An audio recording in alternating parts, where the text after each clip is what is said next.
요한복음 4장 말씀 보도록 하죠. 요한복음 4장 21절부터 24절 말씀입니다.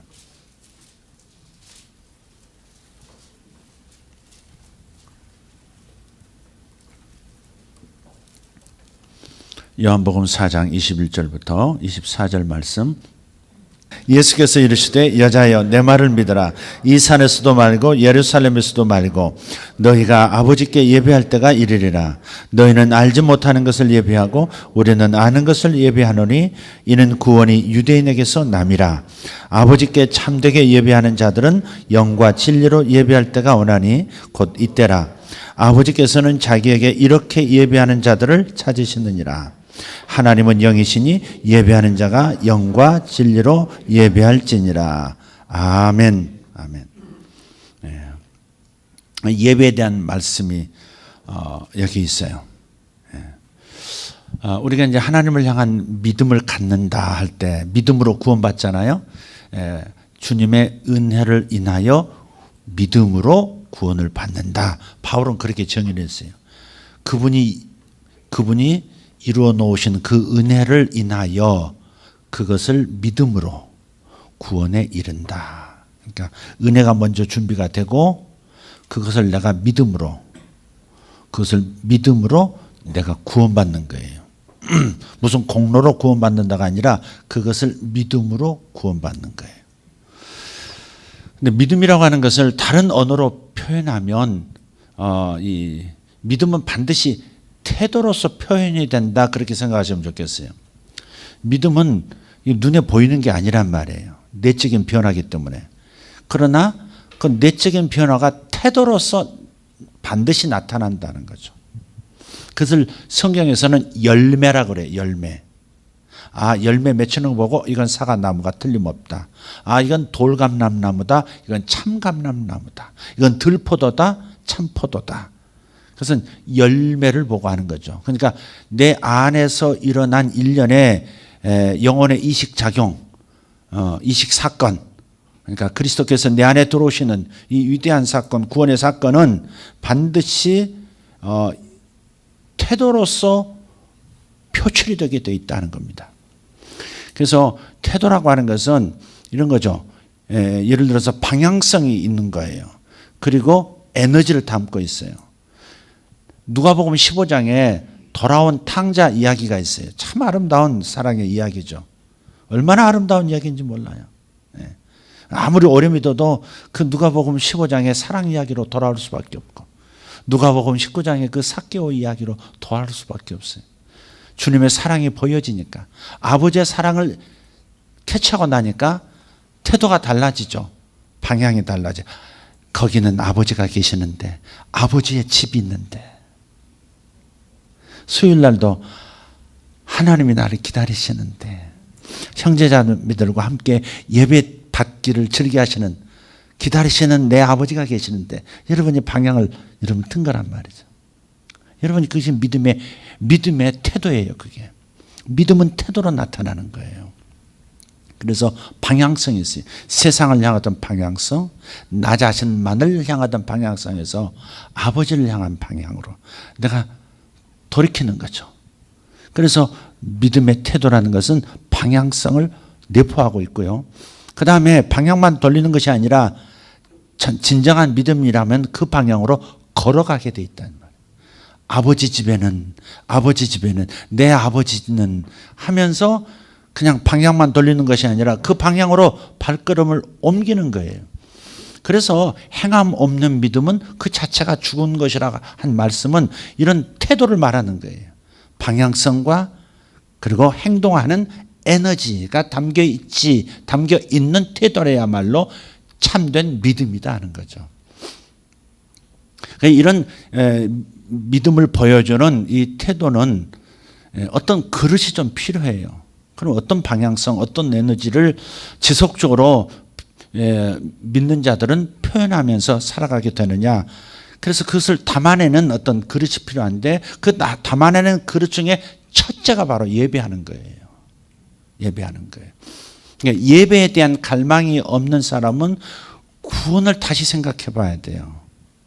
하나님께 예배드리고 싶은 마음을 한 번도 가져본, 진정한 예배에 대한 갈망을 가져본 적이 없다면 그 사람은 어려서부터 교회에서 자랐다 할지라도 그런 마음을 한 번도 경험한 적이 없고 그런 지속적으로 그런 것이 나타나지 않는다면 내가 과연 정말 구원받은 사람인가?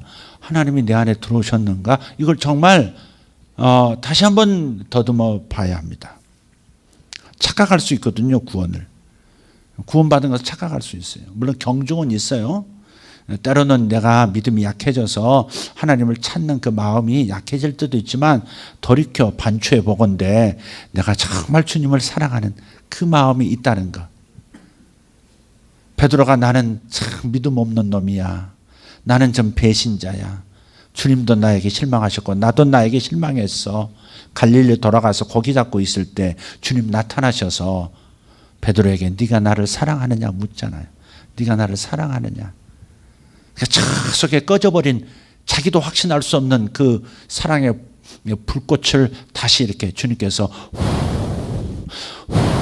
이렇게 불어서 불씨를 살려내는 거죠. 네가 나를 사랑하느냐. 네가 나를 사랑하고 있는 건 내가 보이는데 너는 네가 나를 사랑하고 있다는 그 불씨가 느껴지느냐. 나는 거기서부터 출발할 것이다. 네가 불이 꺼져버린 그냥 한 대야 물을 뒤집어 쓰고 불이 꺼져버린 그런 장작불 같다마는 내 눈에는 네 불씨가 보인다. 네가 나를 사랑하느냐. 내가 주를 사랑하는 줄 주께서 아시나이다. 다시 묻고 그래서 주님을 사랑한다는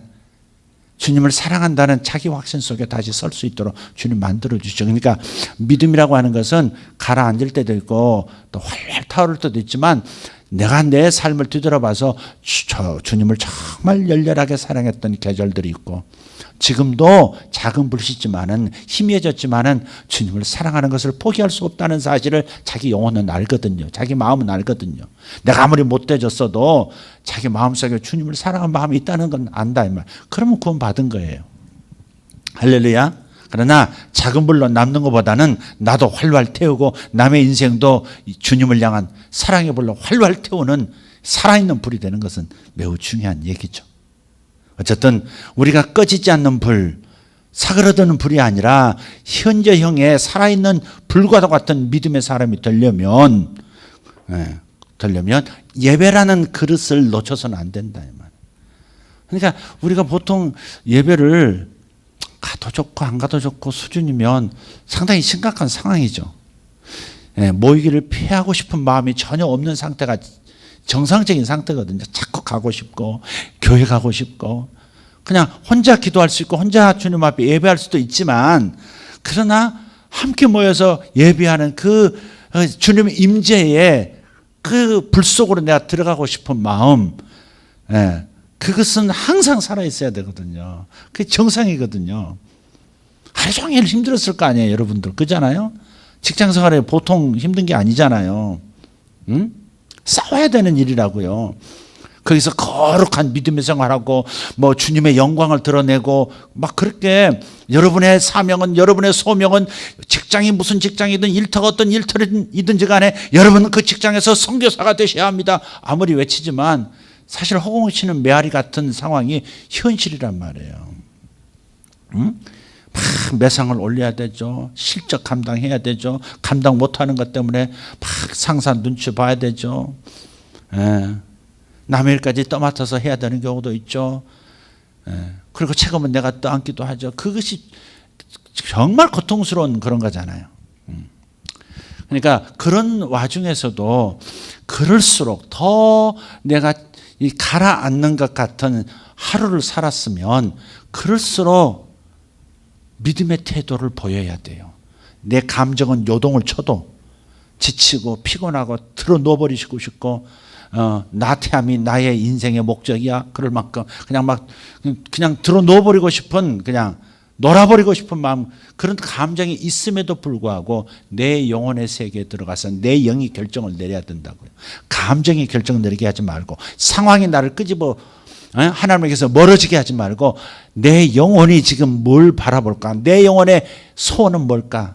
내 마음의 소원이 아니라 육신의 소원이 아니라 내 영혼의 소원이 뭘까를 생각하고 영혼을 의식하며 영혼을 먹이는 사람이 되면 감정 따위, 스트레스 따위, 상황 따위는 그때 큰 문제가 아닌 거예요. 무리를 걷는 베드로처럼 환경을 걸어버리는 사람이 되는 거예요. 환경 때문에 짓눌려서 왔다 할지라도, 그래서 오고 싶지 않은 것을 억지로 왔다 할지라도 여러분은 무리를 예배자, 진정한 예배에 들어가면요, 물속에 빠져들어가는 것이 아니라 물 위를 걷는, 환경 위를 걷는 베드로 같은 사람이 되는 거예요. 그것 때문에 예배를 찾는 거예요. 할렐루야. 그래서 여기서 주님께서도 예배를 말씀하세요.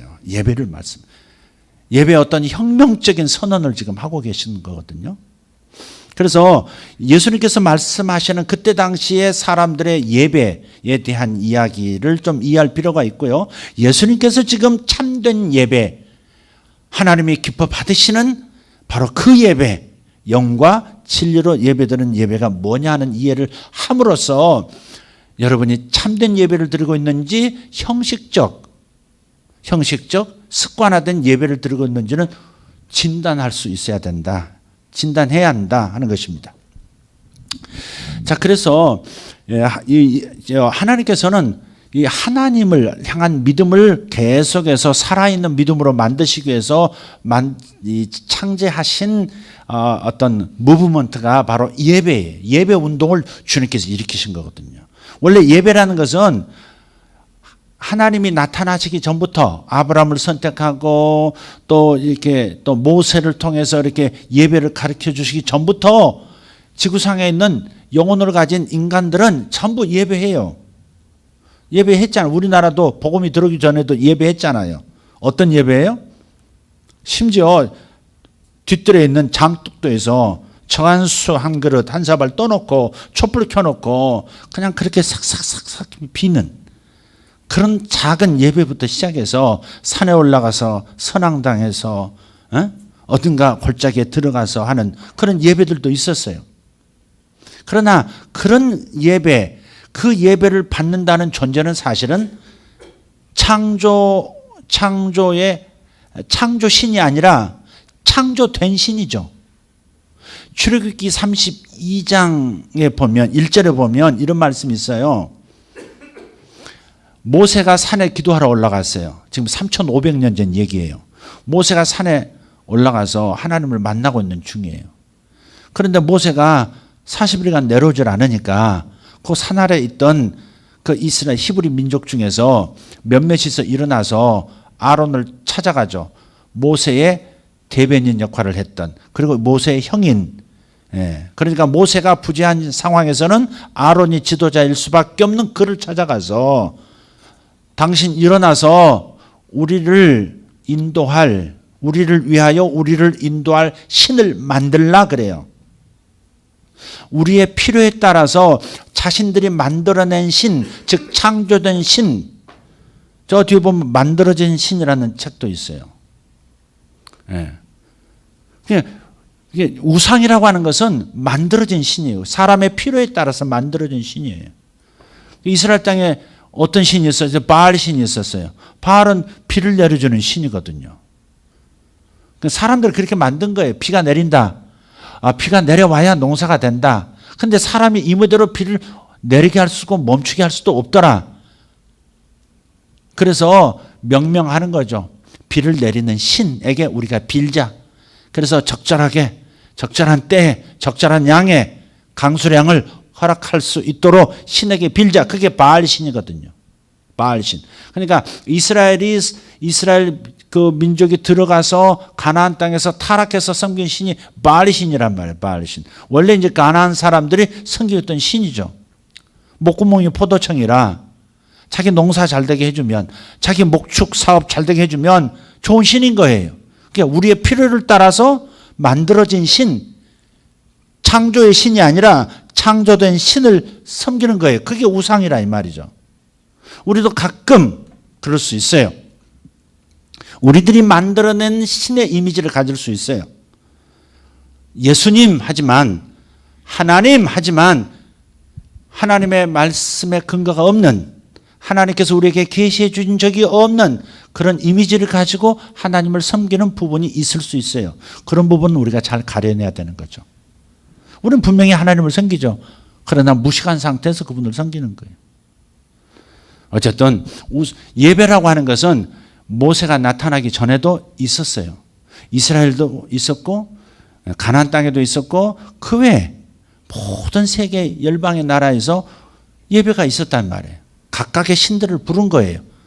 그러나 진정한 신, 초월신 있죠. 피조물 안에 있는 존재가 아니라 피조물을 만들고 피조물 위보다 더 높은 차원의 초월신이 있다 이 말이죠. 그 초월신이 스스로 자신을 나타낸 것은 최초로 나타낸 것은 바로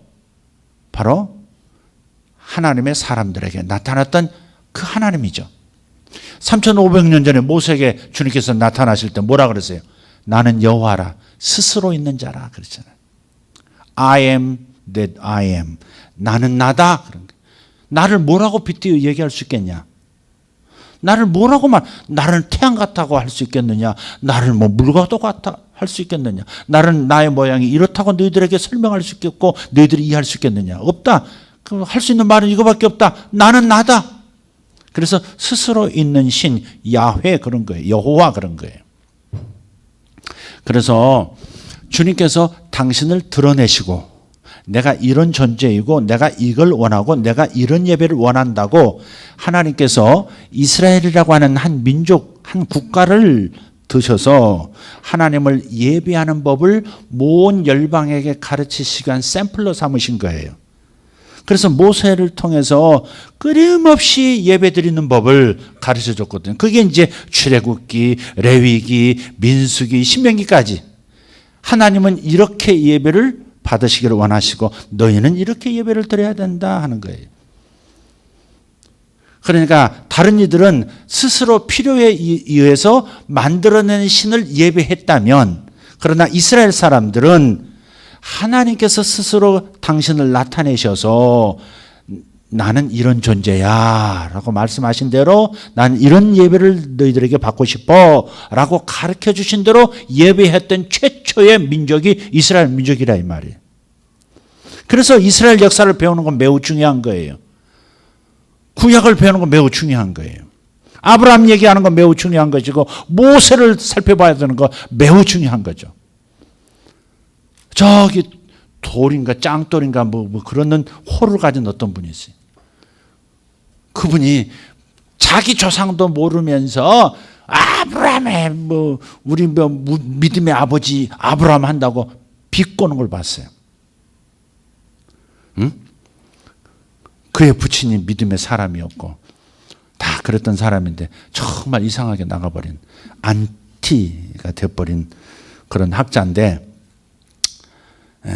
그렇게 조롱을 하더라고요. 자기 나라의 자기 민족의 역사도 제대로 모르면서 아브라함의 모세 어떻고 야곱 이스라엘 어떻고 조롱을 하더라니까요. 정말 무식한 거죠. 무식한 거죠. 그러니까 하나님은 초월하신 분이잖아요. 인간이 만들어낼 수 있는 상상할 수 있는 분이 아니에요. 그분이 우리가 이해할 수 있는 만큼 당신 자신을 보여주셔야만 이분이 하나님이시구나. 제대로 된 그분을 바라보고 제대로 된 예배를 드릴 수 있는 거죠. 그러니까 계시된 신학을 가지고 있는 신앙이야말로 참된 신앙인 거죠. 신학인 거죠. 그래서 주님께서 이스라엘 통해서 예배를 가르치시는 거예요. 예배를. 그런데 이스라엘에게 주셨던 예배의 핵심은 이런 거예요. 핵심 요소는 그 예배의 핵심은 뭐냐면 거룩성이에요. 거룩함. 예배 받는 분도 거룩한 분이고 예배를 드리는 자도 따라서 거룩해야 된다는 거야. 내가 거룩하니 너희도 거룩하라. 한번 따라합시다. 내가 거룩하니 너희도 거룩하라. 이게 하나님의 명령. 예배를 드리고자 하는 사람들에게 주시는 하나님의 가장 중요한 핵심 요소. 예배의 가장 중요한 핵심 요소 거룩이었어요. 내가 거룩하니 너희도 거룩하라. 이게 이스라엘에 나타났던 하나님의 예배의 요구의 핵심이란 말이에요. 하나님이 거룩하시다. 그러니 예배 드리는 자도 거룩해야 된다. 이게. 속되고 부정한 상태의 사람이 하나님께 예배 드릴 수 없다. 이게. 왜? 그분이 거룩한 분이시기 때문에. 그분께 드리는 예물이 거룩해야 된다는 게. 여러분, 예배란 뜻부터 잠깐 말씀을 드리면 예배가 뭐예요? 예배는 그분에게 나아가서 엎드려 절하는 거예요. 그게 예배를 가장 간략하게. 옛날에 보면 로마 황제가 수백 계단이 이렇게 있어요. 배너라는 영화를 보면 해전에서 승리한 이 장군이 주인공 배너를 탁 아래 마차에다 세워두고 착 칼을 차고 말이죠. 환영하는 인파를 뚫고 쫙 계단을 따라서 황제 앞으로 쭉 걸어 올라가요. 거기서는 자세하게 나오지는 않지만 황제 앞에 가면 탁 무릎을 꿇죠. 탁 이렇게 무릎을 꿇고 황제가 호를 탁 내민다든지 반지 낀 그 손을 싹 내밀면 그 손에다가 무릎 꿇고 키스하는 거죠. 그 예배라는 말은 바로 그걸 얘기하는 거예요. 은혜 받으러 간다 그 개념이 사실 아니고 오늘 가서 막 이렇게 말씀 잘 들어야지 사실 이게 아니고 먼저 그분 앞에 내가 엎드려 그분께 절하는 거예요. 그분 앞에 예를 갖추어 절하는 것, 그 예배예요. 그러니까 첫 번째 요소는 예물을 가지고 가는 거예요. 예물을 가지고 그분께 드리는 거고, 두 번째는 뭐예요? 그분 앞에 엎드리는 거예요. 사실 첫 번째 엎드리는 게 첫 번째. 엎드린다는 건 뭘 말해요? 예배가 먼저 엎드리는 건데 그분 앞에 엎드린다는 건 뭐예요? 당신은 강하신 분, 나는 약한 자. 약자가 강자에게 예배하는 거거든요. 그죠? 엎드리는 거잖아. 그러니까 저의 주인은 하나님이시니까 저는 하나님께 복종할 것입니다. 그게 엎드리는 거예요. 하나님께 순종하겠습니다. 하나님께 복종하겠습니다. 무엇을 말씀하든 저는 복종하겠습니다. 이것이 없으면 참된 예배가 아닌 거죠. 예배는 먼저 엎드리는 거예요. 엎드리는 거. 두 번째 요소는 예를 갖춘다 하는 것 중에 핵심이 예물을 가지고 드리는 거예요. 그러니까 이런 예물을 이렇게 지금 정죄하려고 드리는 말씀에 이렇게 예물을 드리는 습관이 있는 분이 있어요. 이것은 매우 성령께 인도를 잘 받고 있는 거죠. 많든 적든 항상 예물을 가지고 그분 앞에. 그러니까 이거 예물을 드린다는 게 뭐냐면 나는 당신에게 속한 존재입니다. 나는 당신의 소유입니다. 그러니 내게 주신 그 소유를 가지고 당신께 드림으로써 내가 당신의 소유인 것을 나는 증거하고 고백합니다. 시인합니다 하는 거거든요. 그래서 구약에서 하나님께 예배를 드릴 때는 반드시 제물이 있었어야 했어요. 어떤 점을? 양을 가지고, 소를 가지고, 때로는 돈이 없으면 비둘기를 가지고 그렇게 드렸던 거죠. 신약시대에 와서는 그 제물은 바로 예수님으로 진정한 예물 되어준, 제물 되어주신 예수님을 바뀌었지만 어쨌든 우리가 경험적으로 볼 때 이런 것 같아요. 저 자신도 사람마다 다를 수 있다고 생각은 합니다. 그러나 거의 대동소이한 것 같아요. 정말 자신이 그 심각한 죄의 상태, 버림받은 상태, 그리고 지옥 멸망의 상태에서 구원받았다면, 그렇다면 내가 하나님 앞에 나갈 때 내 인생은 주님의 것이라는 거죠. 내 인생은 주님의 것. 나 같은 사람을 구원해 주신 주님, 당신을 위해서 살고 싶습니다. 내 영혼도 내 것이 아니고 당신의 것이고, 내게 주신 삶의 모든 좋은 것들도 당신의 것입니다. 그래서 드리고 싶은 마음이 간절해요. 예배 드리고 싶은 마음, 그분 앞에 엎드리고 싶은 마음, 그분 앞에 충성을 보여드리고 싶은 마음, 그분을 위해서 내 시간을 드리고 그분을 위해서 내 물질을 드리는 거죠. 어떤 사람들은 막 이렇게 하나님 나 구원받았다고 하지만은 드리는 마음을 갖지 못하는 거 보면 열매가 진짜 열매일까? 아니면 좀 약간 부실한 열매라고 봐야 될까? 열매는 열매인데 들포도 같이 먹기에는 좀 부족한 열매, 조금 발전이 돼야 될 열매일 수도 있겠고, 아니면 어쩌면 열매 자체가 그렇게 없다면 구원받은 거에 다시 봐야 된다는 거죠. 왜? 믿음이라고 하는 것은 뭐라 그랬어요? 어떤 태도를 통해서 믿음은 표출이 된다. 그 태도는 반드시 방향성과 에너지를 내포하고 있다. 그렇다면 내 에너지가 하나님 앞에 막 드려지는 거예요. 내 시간도 주님 앞에 드리고 싶고, 내 재능도 주님 앞에 드리고 싶고, 내가 이 땅에서는 제일 중요한 게 돈이잖아요. 이 물질도 하나님 앞에 드리고 싶고, 사랑을 표현하고 싶은 거예요. 그게 정상 아닙니까? 네. 11조를 가르치는 게 매우 어려워요. 안 하는 사람들, 오래 다녔습니다. 안 하는 사람들한테 11조 얘기하면 괜히 마음에 시험 들고요. 굉장히 어려운 문제입니다, 이게.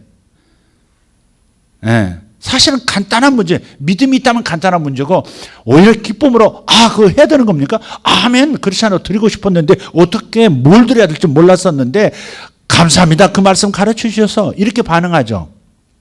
그런 예물도 있나요? 그렇게 감사하는 것도 있나요? 그런 성경원금도 있나요? 아멘, 이거 정상이거든요. 이게 방향성이 있고, 에너지가 있고, 그분을 향해서 쏠림 현상이 있단 말이에요. 자기 중심성에서 하나님 중심성으로 이동하는 것, 태도의 전환, 이게 진짜 믿음이고 이게 진짜 구원받은 믿음이죠.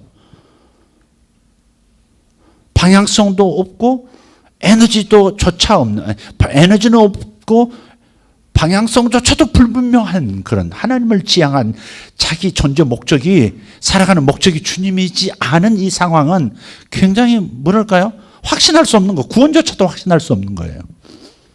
행동으로 구원받는 건 아니에요. 공로로 구원받는 건 아니지만 진짜 믿음이라면 반드시 거기에는 또렷한 하나님을 향한, 자기를 향하던 그것이 오직 주님을 향한 것으로 방향이 달라지는 거예요. 나 같은 죄인을 살려주신 그 하나님, 나는 주님의 것입니다. 나를 써주십시오. 나를 써주시는 것을 내 최고의 영광, 최고의 명예로 알겠습니다. 주님, 제발 저를 써주십시오. 제 시간을 써주십시오. 제 물질을 써주십시오. 제 재능을 주님이 원하시는 곳에 쓰기를 원합니다. 이렇게 드림이 있는 거죠. 쏠림이 있단 말이에요. 그것이 없다면 저 믿음이 진짜 믿음일까 생각이 돼요. 가장 내놓기 쉬운 게 돈이거든요, 사실은. 어떤 분들은 그냥 돈 낼 테니까 시간은 나한테 요구하지 마라, 이런 분들이 있어요. 그러니까 어떤 면에서는 시간이라든지 자기 재능이라 자기 자신을 드리는 것보다 시간 주는 거, 물질 주는 게 더 쉬운 경우가 많아요. 제일 쉬운 부분이라고 할 수 있는 그것을 하나님 앞에 이렇게 못한다, 예물로 드릴 수 없다, 그럼 좀 그 믿음은 살펴봐야 되는 것은 목회자 입장에서는 살펴보게 돼요. 왜냐하면 저분이 구원받았는가, 구원받지도 않았는데 구원받아도 착각하는 건 아닌가, 그건 체크해 줘야 되거든요. 그러지 않겠어요? 목사의 가장 중요한 직무가 구원 아닙니까? 성도의 구원 아닙니까? 성도의 구원에 대해서 책임져야 되고 진단하고 도와줘야 될 직무가 있기 때문에 그 사람이 시간을 내고 있느냐 안 내고 있느냐 그 자체가 문제가 아니에요. 저분이 물질을 얼마나 드리냐 안 드리냐 그런 것도 사실은 중요한 문제가 아니라 그의 마음이 주님을 향해서 지금 치닫고 있느냐 하는 거죠. 주님을 향해서 뛰어드는 속도가 어느 정도냐, 그에 따라서 그분의 진짜 영혼의 구원에 관해서 생각할 수밖에 없단 말이에요. 진단은 그거밖에, 태도를 통해서밖에 볼 수가 없어요. 그래서 예배라고 하는 것은 바로 그런 거예요. 예배는 예를 갖추어서 예물을 가지고 주님 앞에 엎드리는 것. 엎드리는 것은 복종을 그분 앞에 고백하는 것이고, 예물을 드리는 것은 나는 주님의 소유입니다. 내 소유로 당신께 드림으로써 내가 당신의 소유인 것을, 이것으로 이걸 드림으로써 내가 당신의 소유인 것을 내가 고백하나이다. 이게 이제 예배. 이걸 주님께서 기대하시는 거예요. 그런데 구약 이스라엘 사람을 통해서 예배를 받으실 때 핵심 용어가 뭐라 그랬어요? 거룩함이라고 그랬어요. 거룩함. 하나님이 거룩하시니까 절대 허투루 드려서는 안 된다는 거예요. 구별된 걸 드려야 된다 이 말이에요. 구별된 시간에 드려야 하고, 요구하는 시간에 요구하는 방법대로 철저하게 구별된 방식으로 거룩함을 드러내야 돼요. 그래서 양도 그냥 드리면 안 되죠. 흠 있는 양 못 드렸습니다. 흠 있는 양 못 드렸어요. 흠 있는 염소, 흠 있는 소, 상책이 있는 거 절대 못 드렸습니다. 자, 머리부터 발끝까지 샅샅이 살펴보고. 제가 어제 이제 평창을 좀 이제 다녀왔는데, 평창에 갔는데 꿈에 오리 한 마리가 나타났어요. 오리 한 마리가. 오리 한 마리가 나타났는데, 오리 머리에 뿔이 달렸더라고. 이렇게. 황소 뿔이 달렸는데, 그것도 하나만 달렸어, 또 이렇게. 상상이 가십니까? 지금 오늘까지 지금 해석을 못 해가지고, 이게 뭐지? 왜 이런 희한한 영상을 하나님 보여주셨지? 왜 이게 떠올랐지? 누군가 목에 이제 줄을 매가지고 저한테 했는데 물려고 얘기했는데 물려고 이렇게 저를 물려고 하는데 이렇게 보니까 어딘가에 줄로 목이 매여 있더라고요. 그래서 그 줄로 이렇게 유도해가지고 내게 접근하지 못하도록 이렇게 해가지고 예, 제가 물리진 않았어요. 근데 이렇게 오리인데 이 뿔이 이렇게 달렸더라고요. 혹시 여러분 중에 오리떼 계신가요? 네, 뿔이 하나만 나 있어. 참 이상한 그림이죠. 지금까지 이게 뭘까? 사람을 가리키는 걸까? 내 자신의 속에 있는 뭘까? 곰곰이 지금 살펴보고 있는 중이에요.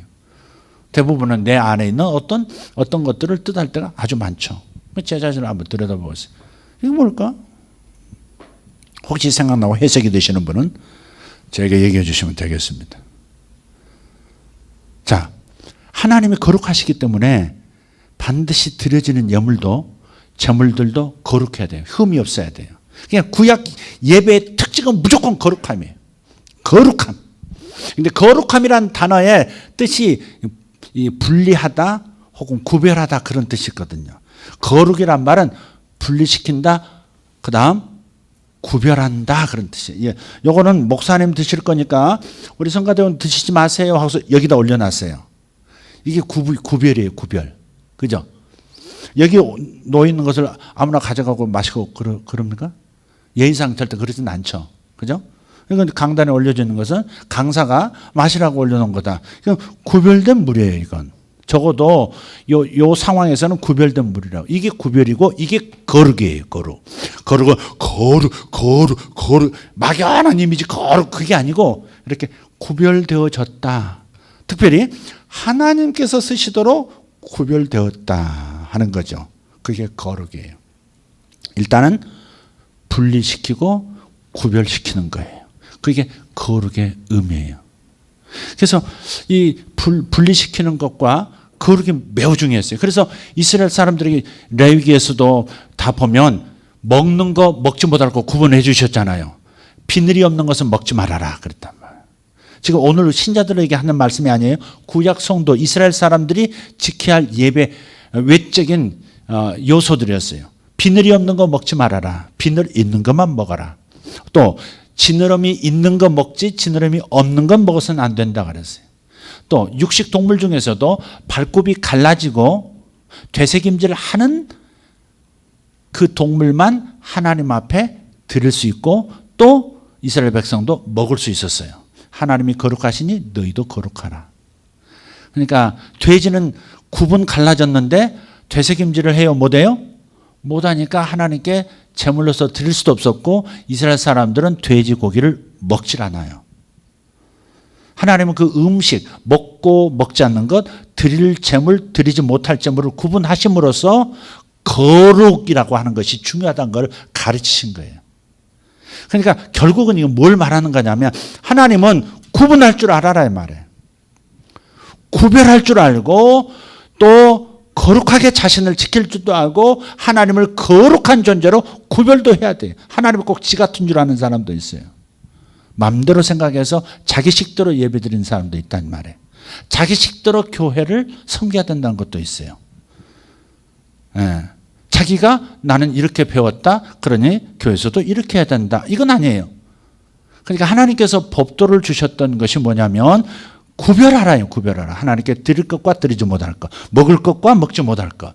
핵심은 구별할 줄 알고 거룩성을 지켜야 된다는 것을 가르치시려고 한 것이었다. 이 말이에요. 이해되셨어요? 자, 그래서 그런데 문제가 생겼어요. 모세 때부터 예수님 당시까지 쭉 1500년을 지나면서 이스라엘 사람, 특히 예수님 시대의 바리새인, 서기관, 제사장들이 거룩을 강조하다가 거룩의 이 구별성과 그리고 또 이 분리성에 대해서 왜곡 현상이 생겼어요. 그래가지고 어떻게 돼버렸느냐면, 예를 들어서 너무 부정적인 것과 거룩한 것을 구별하다가, 정한 것을 구별하다가, 창녀는 또 이 세리는 뭐 이렇게 자꾸 이렇게 사람들을 구별해 버린 거예요. 사람들을 구별해서 너희들은 자격 없어, 우리들은 자격이 있어. 이런 방향으로 거룩을 왜곡시키기 시작한 거예요. 아주 예수님 오실 때 심각했죠. 심각했어요. 그래서 그 사람들은 이 일종의 거룩을 차별성, 배타성으로 나가버린 거예요. 이스라엘 사람들은 구원받고 하나님의 백성이고 이방인들은 여기 낄 자격이 없다. 꿈에도 생각하지 마라. 이방인들은 개와 똑같다. 그래서 이방인들을 개라 그런 거예요. 그러니까 배타성과 차별성을 넘어서 아주 배타성으로 가버린 거예요. 하나님의 거룩이 왜곡된 거죠. 예수님 오셔서 정말 이걸 바꿔버린 거죠. 이 사람들이 그때 당시 유대인들이 예루살렘 성전에서만 예배드려야 된다. 여기는 구별된 곳이니까 여기서만 예배드릴 수 있고 여기서만 제사 드릴 수 있고 여기서만 하나님 만난다 그랬다. 그런데 저 북쪽에 있는 또 다른 이스라엘 사람들, 사마리아 사람들은 아니다. 여기 그리심산에서도 하나님을 예배할 수 있다. 그리심산이 진짜다. 그래서 거기서 제단을 만들어 놓고 거기서 예배를 드리고, 저 북쪽에 있는 사람들이 남쪽 예루살렘에 가서 예배 못 드리도록 막았단 말이에요. 그래서 장소, 형식, 그 다음에 사람과 사람 사이의 구별, 이것이 정말 어떤 배타적인 우리만 낫고 너희들은 자격 없어 이렇게 구별해버리는 이상한 거룩으로 나가버린 거예요. 그래서 예수님께서 오셔서 그들 다 정상으로 돌려놓기 시작하셨죠. 그게 오늘 본문의 말씀이거든요. 유대인들은 예루살렘에서 예배드려야 한다고 말을 하고, 우리 조상들은 이 북쪽 그리심산에서 예배드려야 한다고 말하는데 당신은 어떻게 생각하십니까? 사마리아 여인이 예수님께 질문을 한 거예요. 그랬더니 예수님께서 예루살렘도 말고 그리심산도 말고 참된 예배를 드릴 때가 오나니 곧 이때라. 주님은 참된 예배라고 그랬어요. 참된 예배란 말은 주님이 받으시는 예배란 말이죠. 근데 참된 예배란 말은 참되지 않은 예배도 있다는 말이고, 참되지 않은 예배는 하나님이 받으실 수 없는 예배라는 거예요. 우리도 이걸 생각은 해야 돼요. 나는 정말 참된 예배를 드리고 주님이 받으시는 예배를 드리고 있는가? 아니면 그 내식의 예배, 참되지 못한 예배, 받아들여질 수 없는 예배를 드리는 자세는 아닌가? 이것도 살펴봐야 되겠죠. 적용을 한다면.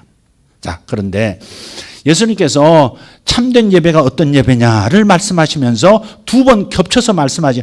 23절에 영과 진리로 예배할 때가 오나니 곧 이때라. 아버지께서는 이렇게 예배하는 자들을 찾으시느니라. 아멘. 그래 놓고 또다시 하나님은 영이시니 예배하는 자가 영과 진리로 예배할지니라 하시면서 조금 영과 진리로 예배드리는 것이 무엇인지에 대한 조금 해석을 이해할 수 있는 것을 좀 이제 강조해 주셨죠. 그래서 구약 성도, 그러니까 구약 이스라엘 사람들의 예배의 특징은 분리함과 그리고 거룩함이 키워드였다면, 예수님이 말씀하시는 참된 예배의 키워드는 역시 거룩함이지만 사랑의 거룩함이라고 할 수 있어요. 자, 이걸 설명하는 것이 바로 영과 진리로 예배드리는 거예요. 우선 우리는 영으로 예배드려야 돼요. 영으로 예배드려야 돼요. 하나님이 영이시기 때문에. 아멘. 육체로 예배드릴 수 있는 게 아니에요. 먼저는 영이에요. 몸이 여기 와 있지만 먼저는 내 영혼이 하나님을 만나야 되는 거고, 내 영혼이 하나님을 향하여 설 수 있도록 만들어야 돼요. 내 영이 정상적인 하나님을 예배하는 자세로 내가 서 있는가를 점검해야 되는 거죠. 그러니까 영하면 너무 애매모호하니까 영이신 하나님은 인격이란 말이죠. 인격적인 예배를 드려야 돼요. 그게 영으로 드리는 예배예요. 마음이 드려지는 예배, 마음이 전달되는 예배, 이게 인격적 예배요. 이게 영의 예배입니다. 아멘 합시다. 무조건 흥분하는 예배가 아니에요. 무조건 기분 좋아지는 예배가 아니라 마음과 마음이 통하는 것이 진짜 행복감을 주고받는 예배인 거예요. 마음이 통해야 되거든요. 내가 마음을 드려야 돼. 찬양할 때도 내가 지금 마음을 드리고 있는가? 구경하고 있는가? 이거 보셔야 돼요. 찬송도 내가 지루하게 여기는가? 아니면 정말 내 마음은 지루한 느낌, 피곤한 느낌이 있지만 내 영이 하나님과 맞닿기 위해서, 내 영혼이 그분의 얼굴과 눈과 눈을 마주치기 위해서 내가 이렇게 의식하며 집중하고 있는가를 순간순간 살펴야지. 안 그러면 영으로서 영이신 하나님을 예배하는 예배가 되지 못하는 거예요. 마음이 드려지는 예배해야 돼요. 아멘 합시다. 영적 자폐아들도 있어요. 자폐아의 특징이 뭔데요? 영화에서도 보면 자폐아들요, 눈을 안 마주쳐요. 그토록 자기를 사랑하는 어머니를 안 쳐다봐. 엄마는 쳐다보니 그놈은 딴 데 쳐다봐. 계속 뭘 해. 밥 먹어야 돼. 이래요. 배고프면 이제 밥 먹어야 되면 딴 것, 엄마가 지금은 지금 급해. 빨리 차를 타야 돼. 차 타고 지금 식당에 가서 먹어야 돼. 그러니까 식당에 가서 밥 줄게. 그래도 안 통해요. 밥 먹어야 된다는 것밖에 없어. 밥 줘. 이런단 말이에요. 정말요, 자폐 아둔 부모들 심정은요, 얼마나 아플까. 근데 나름 이제 거기를 넘어선 분들은 그런 자식 보면서 당당하게 살면서 그래 행복하다고 얘기를 하세요. 얘 없었으면 큰일 날 뻔했다고 막 그러져요. 얘 때문에 나 하나님 만났다 그러고. 참 감사한 일이지만 그런 한편 인간적으로 너무 가슴 아픈 일이잖아요. 부모하고 눈을 맞추고 엄마를 제대로 부르고 마음과 마음이 통해야 될 텐데 자기 세계에 빠져 있는 거예요. 자기 세계에 빠져 있어요. 그래서 배고프다고. 또 어떤 사람은, 어떤 아이들은 이렇게 가자고 이렇게 손을 잡잖아요. 손대지 마. 손만 누가 대면 난리가 나는 거예요. 막. 사람이 있든 없든 대통령이 있어도 상관없어요. 소리 지르고 막 자지러지고 손대지 말라는 거죠. 자기 속에 빠져 있는 거죠. 자기 중심적인 자폐, 자기밖에 모르는 어떤 정말 이렇게 갇혀 있는 상태죠. 영혼이. 자폐아들. 우리도 영적 자폐성이 좀 있다고 한번 살펴봐야 돼요. 뭔가에 자폐가 있으면 하나님하고 통해야 될 텐데 예배 현장 오고 싶어서 막 가슴이 설레고 그게 행복이 진짜거든요. 막 예배만 오는 길이 얼마나 행복하고 좋은지, 예배 가는 게 얼마나 좋은지. 그런데 그거 없이 의무적으로 올 수도 있어요. 목사 같은 사람이 특히 그럴 수 있어요. 의무적으로 올 수도 있어요. 굉장히 위험한 자폐성이 있는 거죠. 자기 안에 갇혀 있는 거예요. 그분을 뵌다고 하는 이 설렘과 이 환희를 기대하는 마음이 없는 이 상태는 굉장히 위험한 자폐 상태예요. 이게 주일 예배 다르고 숫자가 다르고 수예배 숫자 상황 따라서 직장 다니니까 그럴 수도 있지만, 그런데 지금 이 시간에 뭐 하고 있을까를 생각해 보면 안타까울 때가 있어요. 지도자들이 이 시간에 뭐 하고 있을까? 리더들, 평신도 리더들이 뭐 하고 있을까? 우선 목원들은 둘째치고 리더들이 뭐 하고 있을까? 그냥 피곤하니까 집으로 갔을까? 아니면 직장일을 지금 하고 있을까? 저는 직장일을 아직 하고 있다고 생각하고 싶고, 시간이 늦어서 못 오고 결국 집으로 갔다고 생각하고 그렇게 그냥 지나가요. 그렇지만은 한편에는 좀 이게 전부일까 싶은 생각도 어떨 때 들어요. 아쉽단 말이에요, 그게. 예. 내가 교회 가서 은혜를 받는다 못 받는다보다 훨씬 높은 차원의 부름이 우리 자신에게 주어져 있거든요. 예배자로 부르셨단 말이에요, 우리를. 하나님께서 우리를 믿음을 주시고 구원시키신 첫 번째 목적은 나를 예배를 통해서 영광 받으시고자 하는 대상으로 삼으셨다는 거예요. 예배자로 부르신 거예요. 주님을 위해서 뭘 하는 게 아니고 예배자로 첫째 부르신 거예요. 그러면 이 하나님의 나를 구원시킨 목적을 이루어야 된단 말이에요. 내 사업에 도움이 되겠나 안 되겠나? 다음 일에 도움이 되겠나 안 되겠나? 이런 저자원적 천박한 생각을 가지고 그냥 하나님 말 접근하겠다, 예배를 대하겠다는 것은 매우 위험한 상태에 빠진 거라 이 말이죠. 당연히 여러분은 오셨기 때문에 전혀 상관이 없는 메시지일 것이니까 전혀 부담이 없으실 거예요. 정말 그래요, 정말. 그래서 예배가 회복돼야 된다는 말을 막연하게 예배가 회복돼야 된다. 그래야 은혜가 다시 살아난다. 단순한 그런 단순 공식으로 지금 얘기하는 게 아니거든요. 우리의 존재 자체가, 부름의 목적 자체가, 하나님의 나를 구속하신 그 목적 자체가 첫 번째는 하나님께 영광의 찬송을 돌리게 하는 예배자로 서기 하기 위해서예요. 마귀와 악한 영들이 하나님을 찬양하는 이 성가대에 있다가 전부 타락해 버렸잖아요. 그 자리로 우리가 지금 들어가는 거거든요. 타락한 천사들이 지금 빠져나온 그 자리로 우리가 다 들어가는 거거든요, 지금. 그렇다면 첫 성가대, 천상의 성가대의 첫 번째 직분은 그분을 영원히 즐거워하면서 그분께 예배드리는 거거든요. 내가 은혜를 받는 것을 느끼든 느끼지 못하든, 사실 100% 마음만 들이면 100% 은혜 받는 거지만, 어설프게 주님 앞에 나가고 가볍게 주님을 만홀히 여기면서 그분을 대하니까 은혜가 안 오는 거지. 정말 그분, 내 감정이 어떻든 내 상황이 어떻든 그분을 사랑하고 그분께 예배드리고, 이걸 기뻐하시니까 나는 예배드려야 돼, 이런 자세로 마음을 드리면 100이면 100 하나님의 은혜가 임하게 돼 있죠. 그런 자세로 예배를 안 드리니까 예배가 임재가 안 느껴지는 것이고 은혜가 임하지 않는 것처럼 느끼는 거예요. 자폐적인 거죠. 자폐적인 거. 자폐아들 정말 고통스럽습니다. 자신의 영혼도 고통스럽고 또 부모이신 하나님도 고통스럽죠. 눈을 마주쳐야 되는데, 내 영혼, 하나님의 영과 내 영혼이 눈을 마주치고 마음이 통해야 되는데, 그래서 하나님도 행복하고 자식인 나도 행복하고, 그게 예배의 결과인데 눈을 마주치질 않는 거예요. 나 지금 생각하면 참 그게 하나님 인도하신 게 틀림없어. 그런 생각이 들어요. 수년을 저는 맨 앞자리에 앉아서 예배 드렸다 그랬잖아요. 무릎 꿇고. 그러면서 설교 시간에 단 한 차례도 눈을 딴 데로 돌려본 적이 없다고 얘기할 만큼 집중을 했어요. 그렇게. 왜? 목사님을 쳐다봤어. 목사님 눈을. 왜? 목사님 안에 하나님이 계신다고 믿었으니까. 하나님께서 목사님 안에서 지금 목사님의 눈을 통해서 나를 보고 계시고, 지금 목사님 입을 통해서 나에게 말씀하셔라고 하는 완전 열려진 마음, 열려진 믿음을 가지고 그냥 그 자리에 있었기 때문에 모든 성도가 목사님 설교 답답하다고 그래도 나는 눈물이 줄줄 흐르고 은혜가 항상 임하고 그랬던 이유, 하나님 은혜죠. 이게 저한테 참 저를 이뻐해 주신 거예요. 그건 어떻게 그런 마음, 학생 때 그런 마음을 가졌을까? 그래서 항상 목사님 눈을 쳐다보고 주님께서 말씀하신다. 주님께서 지금 내게 말씀하시고, 그러면 눈물이 안 날 수가 없는, 그 자체로 눈물이 나는 거예요. 그 자체로 영혼이 감동되는 거예요. 제가 처음 믿을 때 그 수년 동안 제가 해왔던 그 방식, 평신도 청년 때 했던 걸 여러분이 적용을 하신다면, 그리고 그것을 맛을 들인다면 여러분 아마 대부분 목사들 것 같아요. 자, 진리로 예배드린다는 말씀은 뭘까요? 영어로 예배드린다는 것이 뭔지 말씀드렸어요.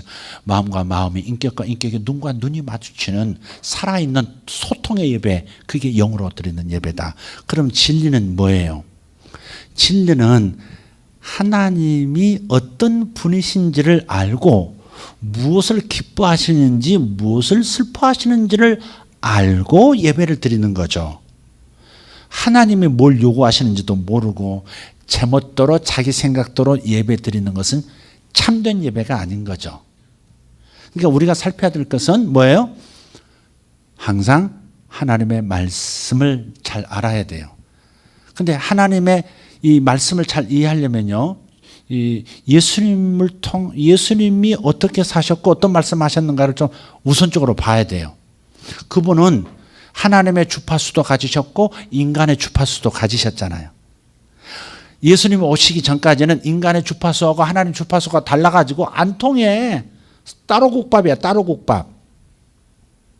주님도 답답, 지들도 답답. 그리고 지들 답답하니까 그래서 조금 시원할 만한 것을 자기들 마음대로 또 만들어서 이모대로 예배 드리는 거예요. 그래서 예수님께서 오셔서 하나님하고도 통하고 인간도 이해하고 통할 수 있는 바로 이 양방향의 소통이 가능하신 예수님 오셔서 하나님을 어떻게 예배하고 하나님이 어떤 분이신 걸 우리에게 보여주신 거예요. 이렇게 예배해야 된다. 하나님은 이런 분이시다. 하나님은 이런 마음을 가지셨다. 하나님은 이런 걸 기뻐하신다. 이런 걸 슬퍼하신다. 이런 것을 괴로워하신다. 이런 것을 아주 즐거워하고 기대하신다. 이 모든 것을 예수님께서 하나님의 모든 마음을 인간의 언어로 다 보여주시고 행동으로 보여주신 거예요. 그래서 우리가 예수님을 알아야 되는 거예요. 예수님을 알아야 진리로 참된 지식으로 하나님을 아는 참된 지식을 가지고 예배드릴 수 있다는 말이에요. 그게 주님께서 그렇게 말씀하셨어요. 나는 길이요 진리요 생명이니 나를 통하지 않고서는 아버지께로 올 자가 없다 그랬단 말이에요. 그러니까 예수님께서 하신 말씀들을 이렇게 살펴보면 무엇이 아버지의 마음인지 그 지식을 얻을 수 있어요.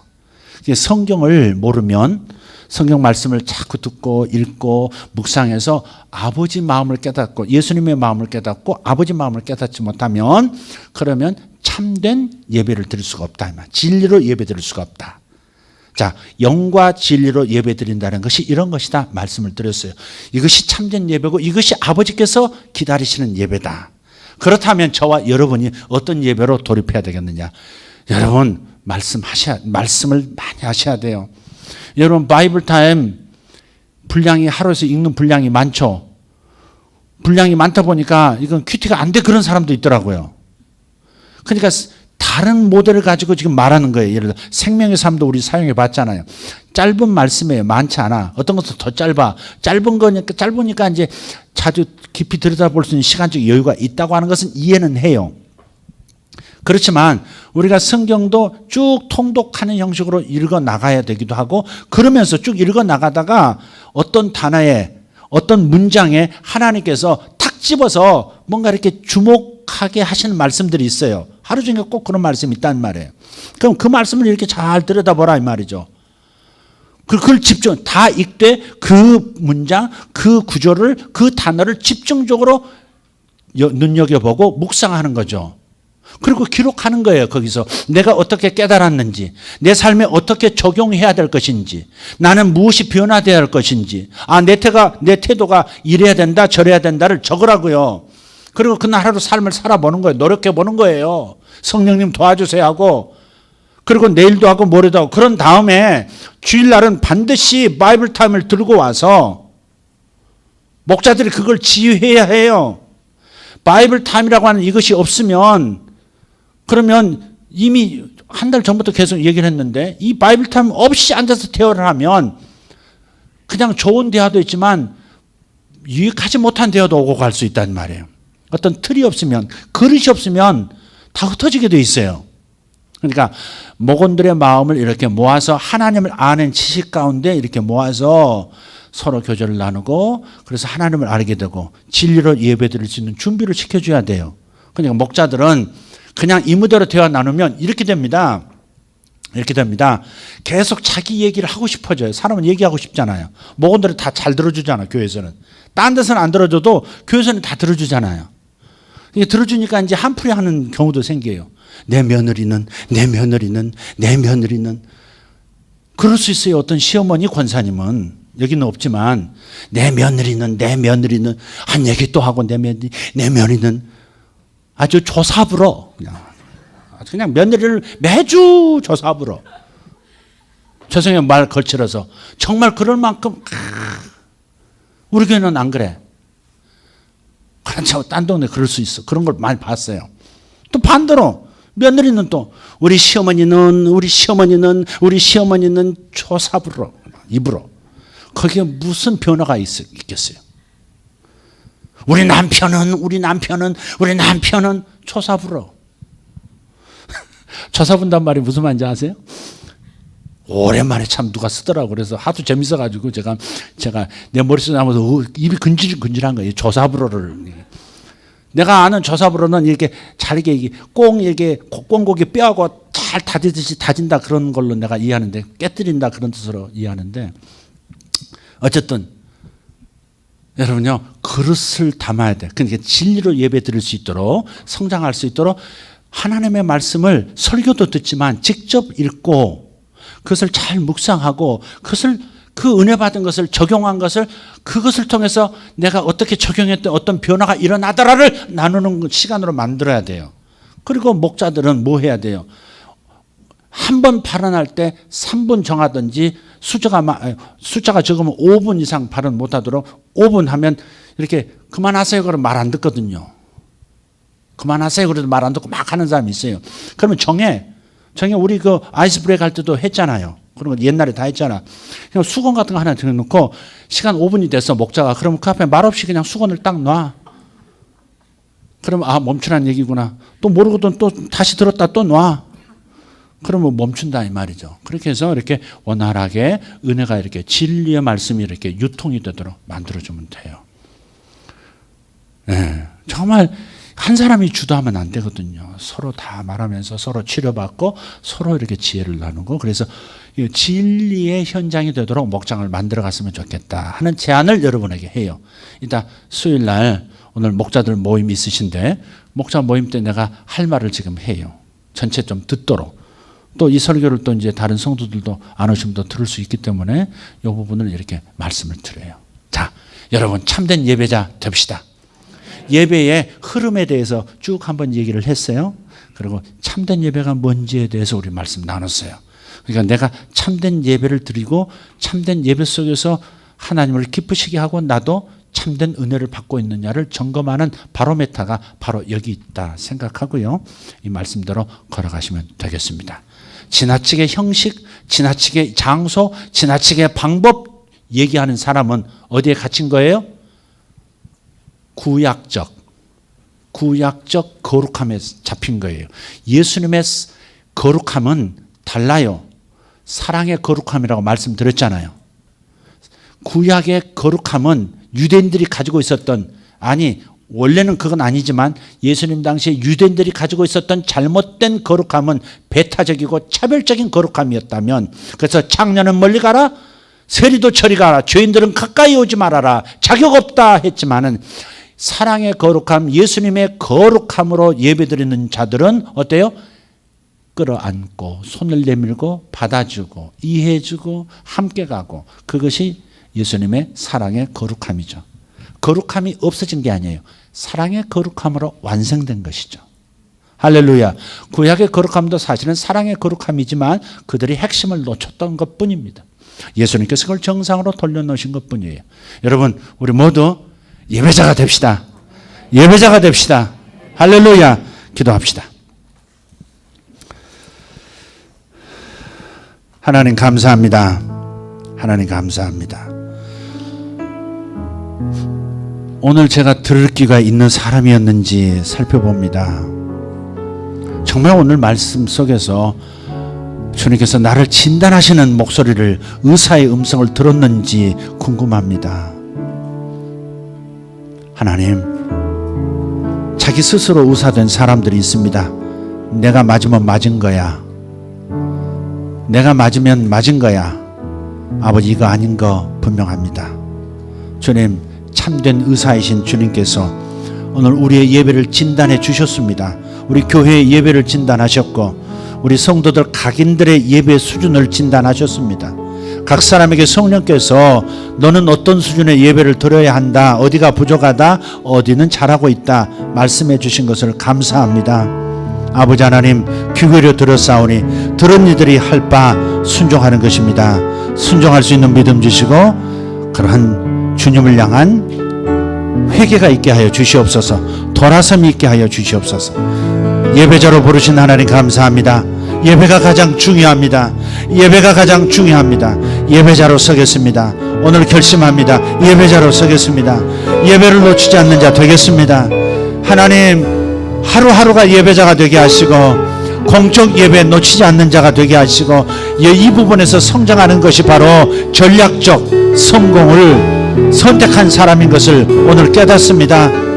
예배에서 하나님 만나 생기를 얻으면 하나님, 내 삶의 지평이 넓어지고 내 영혼이 확장되는 것을, 내 삶의 모든 영역에서 확장 현상이 일어나는 것을 오늘 깨달았습니다.